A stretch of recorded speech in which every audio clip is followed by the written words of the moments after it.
हैदराबाद के लोग आपकी तरफ देख रहे हैं। महाराष्ट्र, मालेगांव, मुंबई के लोग, औरंगाबाद के लोग आपकी तरफ देख रहे हैं। उत्तर प्रदेश के लोग, बिहार के लोग आपकी तरफ देख रहे हैं और ये देख रहे हैं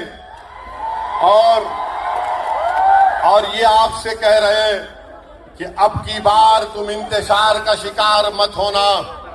अब की बार तुम न मोदी से न हेमंत बिस्वा शर्मा से डर कर बैठ जाना।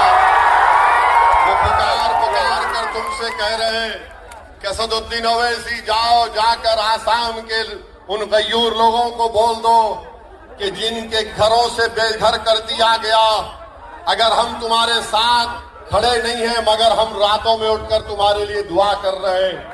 मुझसे कह दिया कि असदुद्दीन ओवैसी जाओ, जाके आसाम के अपने मियां लोगों से कह दो कि कांग्रेस की मक्कार साजिश का शिकार मत हो। जो मेहनत से आपने अपनी लीडरशिप को तैयार किया है उसको मजबूत करो, उसको मुस्तहकम करो, उसको कामयाब करो। याद रखो, एक दिन मैं और बदरुद्दीन अजमल साहब इस जमीन की ग़िज़ा बन जाएंगे। ये हकीकत है जिंदगी की। मगर जब हम जाएंगे इस दुनिया से तो कोई ये नहीं कहना कि काश कोई आकर हमको हिलाकर बता देता, कोई हमको जगा देता, कोई हमको हिम्मत दिला देता कि ये वक्त उठने का है, ये वक्त उठने का है, ये वक्त बैठने का नहीं है, ये वक्त लड़ने का है, ये वक्त सीना तान कर अपने हक को मनवाने का है। की उम्मत हो तुम, उनकी उम्मत हो, तुम किसी से नहीं डरते सिवाय अल्लाह के। हम मरेंगे इंशाअल्लाह ताला, मगर हमारी मौत लाखों को हयात देकर देगी इंशाअल्लाह ताला। तो मेरे अजीज दोस्तों और बुजुर्गों, 9 तारीख के दिन आपको अपना एक कोड ताला चाबी पर बटन दबा कर देना है। ये मैं सिर्फ इस विधानसभा की आवाम से अपील नहीं कर रहा हूं, बल्कि आसाम के तमाम इंसाफ पसंद हिंदू भाइयों से भी अपील कर रहा हूं। मैं आसाम के तमाम इंसाफ पसंद हमारे ट्राइबल भाइयों से, बहनों से अपील कर रहा हूं। मैं उन तमाम से अपील कर रहा हूं जो भारत के संविधान को अजीज रखते हैं। मैं उन तमाम मियाँ लोगों से अपील कर रहा हूं, ये वक्त उठने का है मेरे भाई। ये वक्त इंतशार का शिकार नहीं होना है। आपको अपने इस कौम के इस कायद के साथ खड़े रहने का वक्त है जिसने अपनी जिंदगी आपके लिए वक्फ कर दी है। आज आपको इनको कामयाब करना है। आप अंदाजा नहीं लगा सकते कि पार्लियामेंट में मेरी नजरें तरसती है बदरुद्दीन अजमल को ढूंढते ढूंढते। जब जालिम नरेंद्र मोदी की हुकूमत ने हमारी मस्जिद, दरगाह और खानकाह को छीनने का कानून बना रहे थे तो मेरा दिल पुकार कर मुझसे कह रहा था कि काश अगर मौलाना बदरुद्दीन अजमल मेरे बाजू होते तो ये काला कानून नहीं बन सकता था। मैं आपको जज्बात में लाने के लिए नहीं कह रहा हूं, अल्लाह जानता है। मैं पार्लियामेंट में बैठे बैठे ये महसूस कर रहा था कि काश आसाम के मुसलमान अजमल साहब को कामयाब कर देते, बिहार के लोग हमारे अख्तरुल ईमान को और महाराष्ट्र के लोग मेरे छोटे भाई सैयद इम्तियाज जलील को कामयाब कर देते तो हम उस काले कानून को रोक सकते थे। मगर खैर, अल्लाह के फैसले अल्लाह जानता है। अब आपको ये दिखाना है कि आप अपना एक वोट ताला चाबी पर लगाएंगे। 51 बरस 200 दिन कांग्रेस को सत्ता मिली आसाम में। क्या मिला मियाँ लोगों को?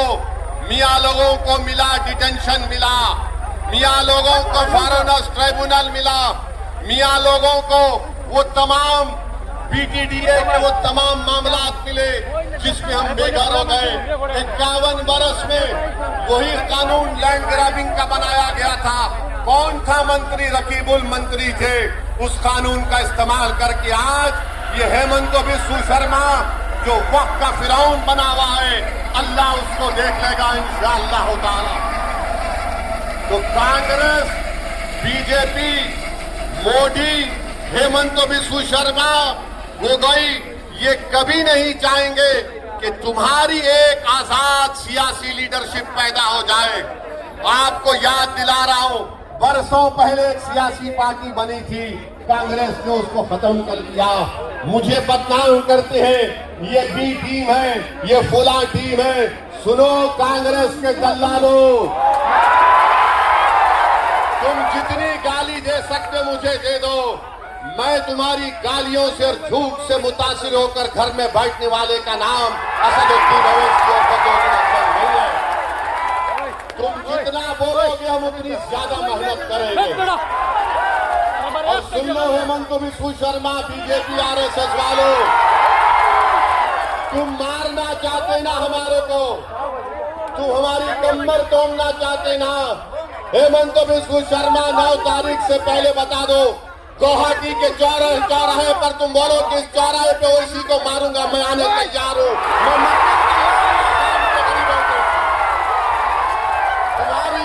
तुम्हारी ये धमकी हमको डरा नहीं पाएगी।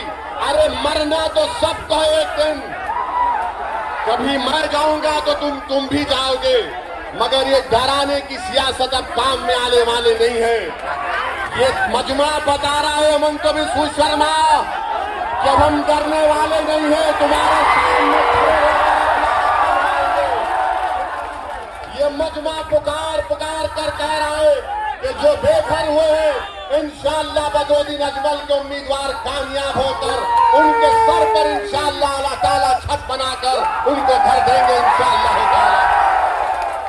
ये मजमा पुकार कर कांग्रेस से कह रहा है, ये मजमा पुकार कर कांग्रेस से कह रहा है कि अब 51 बरस के बाद तुम्हारी मक्कारी का शिकार नहीं होने वाले अब हम अपने मुकद्दर के फैसले करेंगे। अब हम अपने मुस्तकबिल के रास्ते बनाएंगे, चाहे रास्ते के पहाड़ आ जाए, जालिम आ जाए, तूफान आ जाए। जिसके हौसले पाक होते हैं अल्लाह उनको जरा हो, तूफानों में जरा उनको जरा देता है। तो मेरे अजीज दोस्तों और बुजुर्गों, मेरी आपसे एक ही गुजारिश है कि एक